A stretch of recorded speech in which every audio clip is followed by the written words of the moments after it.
Hello guys, ये मैं हूँ और ये मेरी क्या चल रहा है? भाचिया है। भाचिया हाँ, तुला पावभाजी आवडते ना?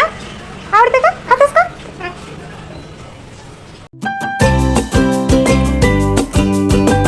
हाय हॅलो नमस्कार, कशा आहात तुम्ही सर्वजण? मस्त असाल आणि मजेत असाल. चित्राज यूट्यूब चॅनलमध्ये तुमच्या सर्वांचं हार्दिक हार्दिक स्वागत. आज रविवार होता आणि आमची सकाळ 9 वाजता झाली होती. निवांत दिवस होता आणि श्रावणी, श्रुती, शिवानी पण आल्या होत्या माझ्याकडे. चला म्हणलं आज काहीतरी नवीन बेत करूया, म्हणून आज ना संडे स्पेशल पावभाजीचा बेत होता. श्रुती म्हणल्या चला मामी आज मी बनवणार आहे पावभाजी, म्हणून ना चला म्हणलं ठीक आहे, भाजीबाईच्या हातातून आज पावभाजी खाऊया. म्हणून त्यांनी पावभाजी करायला घेतली. मी फक्त तयारी वगैरे करून हे सगळं चिरून दिलं होतं. त्यांनी पावभाजी बनवल्या होत्या. पावभाजीसाठी ना मी त्यांना बटाटे, गाजर, बीट आणि फ्लावर सगळं चिरून दिले होते. मग त्यांनी कुकरमध्ये ना सगळं टाकले, ते बटाटे वगैरे टाकले आणि पाणी टाकून त्याला उकडायला ठेवले.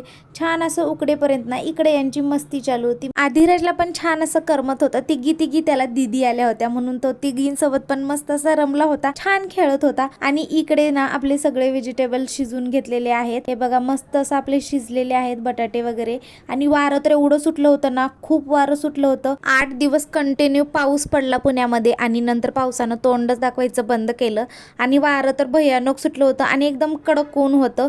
नंतर श्रुतीने पावभाजी वगैरे करायला घेतल्या आणि त्याच्या चॉपरमध्ये ना टोमॅटो, कांदा चॉप करून घेतल्या. बटाटे वगैरे शिजून घेतलेले आहेत, ते मॅश करून घेतले, एकदम बारीक करून घेतले त्यांना.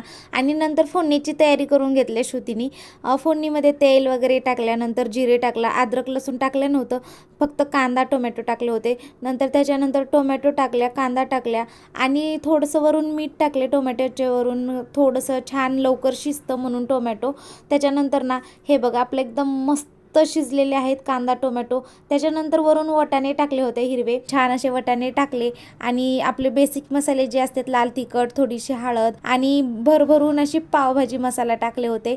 आणि ते सुहाना पावभाजीचा मसाला घेतला होता. खूप छान अशी पावभाजी झाली होती. थोडीशी पातळ झाली होती पण ठीक आहे, पावासोबत एकदम भारी लागत होती. एवढी मस्त झाली होती ना पावभाजी खरंच. इथे श्रुती सगळी तयारी करून घेत होत्या, शिवानी यांचा व्हिडिओ करत होत्या आणि हे आमचे पैलवान बघा कसं बघत होते. श्रावणी ना काहीच मदत करत नव्हत्या श्रुतीच एकटं पावभाजी बनवत होत्या आणि शिवानी श्रुतीचा व्हिडिओ बनवत होत्या. श्रावणीला आणि माझ्या नवऱ्याला ना फक्त एकच टेन्शन होतं, श्रुती बरोबर पावभाजी बनवतात का नाहीत की, टेस्टी बनवतात का नाहीत की. पण ना खरंच खूप टेस्टी पावभाजी झाली होती आणि एकदम छान झाली होती, खूप छान पावभाजी झाली होती. आणि नंतर आम्ही सगळ्यांनी मिळून मस्त असं पावभाजी एन्जॉय केलो, जेवण केलो आणि आराम केलो घरी थोडा. इव्हिनिंगच्या टायमिंगला आम्हाला जायचं होतं बाहेर, म्हणून सगळे मस्त असं रेडी झालो आणि आम्ही निघालो बाहेर. या ना माझ्या भाच्या आहेत, पण आमची एवढी फ्रेंडशिप चांगली आहे ना, एकदम फ्रेंडसारखं राहतो आम्ही.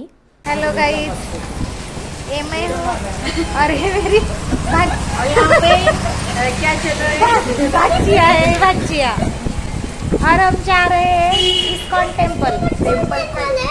क्या क्यों? मामा भी है हमारे, वो हर तरफ से आते हैं। और ये मेरे मिस्टर है। मामा को पसंद नहीं है कैमरा, सोशल मीडिया से दूर हो जाता है। आम्ही होतो 5 जण आणि गाडी होती एक, त्याच्यामुळं ना 5 जण आलं तर काहीच गाडीवर जाता येत नाही टू व्हीलरवर. म्हणून मी, शिवानी आणि श्रुती रिक्षा बुक केलो आणि आम्ही रिक्षामध्ये बसलो. आधिराजचे पप्पा आणि श्रावणी गाडीवर येत होत्या त्यांनी. मग आमची रिक्षा पुढं होती म्हणून आम्ही अगोदर पोहोचलो आणि अगोदर तिथे पोहोचल्यानंतर ना श्रावणी ते मागच होत्या म्हणून आम्ही तोपर्यंत तिकडं शॉपिंगला आलो. शॉपिंग काही केली नाही, पण हे बघण्यामध्ये मज्जाच असते. वेगवेगळी कानातले वेगवेगळे टॉप्स वगैरे होते, सगळे वेगवेगळं छान छान आलं होतं, पण आम्ही फक्त बघितलो, काही घेतलो नाही. त्याच्यानंतर ते पण आले गाडीवर आणि आम्ही मस्त असं मंदिरामध्ये एंट्री केलो. मंदिरामध्ये ना मंडप वगैरे टाकलेला होता. मागच्या वेळेस काही नव्हतं, यावेळेस जगन्नाथ यात्रा आहे त्याच्यामुळं हे काहीतरी चालू होतं वाटतं, रथ वगैरे होता.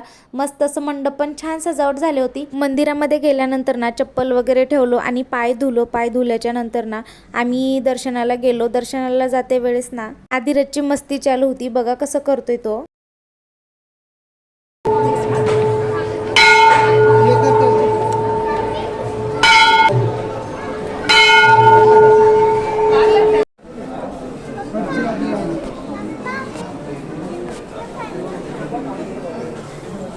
आधिराज इकडे खूप दिवस झालं कुठं बाहेर पडलो नव्हतो, पाऊस पण चालू होता पुण्यामध्ये आणि खूप दिवस झालं कुठे गेलो पण नव्हतं. म्हणून आज आम्ही विचार केला की चला आज कुठेतरी जाऊन येऊया. म्हणून ना आम्ही रावेतला गेलो होतो इस्कॉन टेम्पलला. आणि मंदिर एवढं सुंदर आहे ना, एवढं छान आहे मंदिर, खरंच खूप सुंदर आहे. आणि राधाकृष्णाची मूर्ती तर खरंच बापरे, खूप सुंदर मंदिर आहे. आम्ही दर्शन वगैरे घेतलो आणि बाहेर आल्याच्या नंतर ना फोटोज वगैरे काढलो. आणि फोटो काढल्याच्या नंतर लगेचच आरतीचा टायमिंग झाला होता, म्हणून ना आम्ही फोटोज वगैरे काढल्याच्या नंतर डबल मंदिरामध्ये गेलो आणि आरती सुरू झाली होती.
आरती झाल्याच्या नंतर ना आरती वगैरे घेतलो आणि मंदिरामध्ये एवढं छान वाटत होतं ना, आरती झाल्यानंतर एवढं मन प्रसन्न वाटत होतं ना, तिथून कसलंच येऊ वाटत नव्हतं. आणि मंदिराचं बांधकाम वगैरे, मंदिर एवढं सुंदर आहे ना. आणि हे लहानपणीच्या कृष्णांचं हे बालपणाच्या फोटोज वगैरे आहेत सर्व इथे, पण खूप भारी वाटत होतं हे बघून. खरंच खूप सुंदर मंदिर आहे. आरती झाल्याच्या नंतर ना लगेचच प्रसाद होता, म्हणून आम्ही प्रसादाच्या लाईनला थांबलो.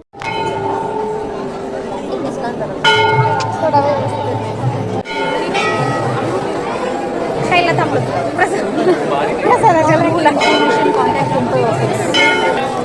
उशीर झाला तर झाला, प्रसाद खाऊन जायचं काय? खाऊन जायचं का? खायचं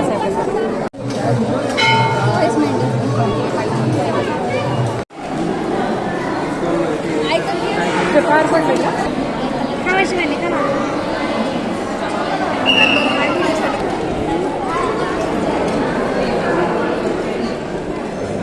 भुक्कड लोक.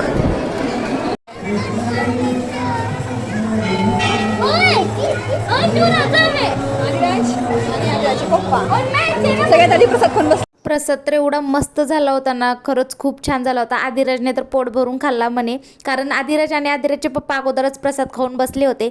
त्याच्यानंतर ना आम्ही प्रसाद खाऊन आल्याच्या नंतर ना इथे विष्णू आणि लक्ष्मीची मोठी मूर्ती आहे, विष्णू झोपलेले आहेत. ते ना आम्ही सर्वांनी मिळून छान छान फोटोज काढलो. फिश आहे ना, बघ किती एक फिश बघ. दिसली का फिश? आदिराज कोणत्या कलरचे आहे? आणि इथे साईडला पाणी होतं, त्याच्यामध्ये फिश होत्या. आदिराज मस्त असं त्या फिशला बघत बसला होता. त्याच्यानंतर ना इथे बुक्सचं शॉप होतं. छान छान असे बुक्स आलेले होते, खूप छान छान होते सगळेच बुक्स. पण मी अगोदरच घेतले होते 1-2, म्हणून मी नाही घेतलं काही बुक्स. आणि आदिराज मागं लागला होता की मला हे बुक्स घ्यायचे, पण तो लहान होता, त्याला आत्ताच त्याची काही गरज नव्हती, म्हणून आम्ही काही घेतलं नाही त्याला बुक्स. नंतर आम्ही घरी जायला निघालो आणि रात्रीच्या टायमिंगला बघा मंदिर किती सुंदर दिसत आहे बाहेरून. श्रुतीने, श्रावणीने आणि शिवानीने काही टॉप वगैरे घेतले त्यांना. आणि आमचा प्लॅन ठरला होता की बाहेरच जेवण करायचं. आणि आमची इथं आर्ग्युमेंट चालू होती की आदिराजचे पप्पा म्हणत होते 2 भाज्या घ्यायचं आणि माझं म्हणणं होतं एकच भाजी घ्यायची आणि नंतर डाळ फ्राय घ्यायचं. पण नाही, ते म्हणत होते 2 भाज्या घेऊया. तर लास्टला ना माझंच ऐकावं लागलं, एकच भाजी घेतलो. नवरा बायकोच्या आर्ग्युमेंटमध्ये ना कधी पण बायकोच जिंकते, त्याच्यामुळे ना माझ्या मनावरच भाजी घेतली आणि छान असं आम्ही सगळ्यांनी जेवण केलो. आदिराज बघा असं बाहेर कुठे गेलं ना त्याचे नाटकं चालू असतात मोबाईल बघायचे. घरी असं करत नाही, घरी मस्त जेवण करतो, पण बाहेर आल्याच्या नंतर याचे नाटके चालू होतात. चला म्हणलं त्याला मोबाईल दिला आणि मस्त आम्ही सगळ्यांनी जेवण केलो, त्याला पण जीव घातलं. मस्त असं जेवण वगैरे केलो आणि आम्ही घरी निघालो. घर जवळच असल्यामुळे आम्ही चालत निघालो. असा गेला माझा संडे. तुम्हाला जर माझे व्हिडिओ आवडत असतील तर प्लीज प्लीज प्लीज सबस्क्राईब करायला विसरू नका आणि बेल आयकॉनला क्लिक करायला विसरू नका. चला भेटूया नेक्स्ट व्हिडिओमध्ये, तोपर्यंत बाय.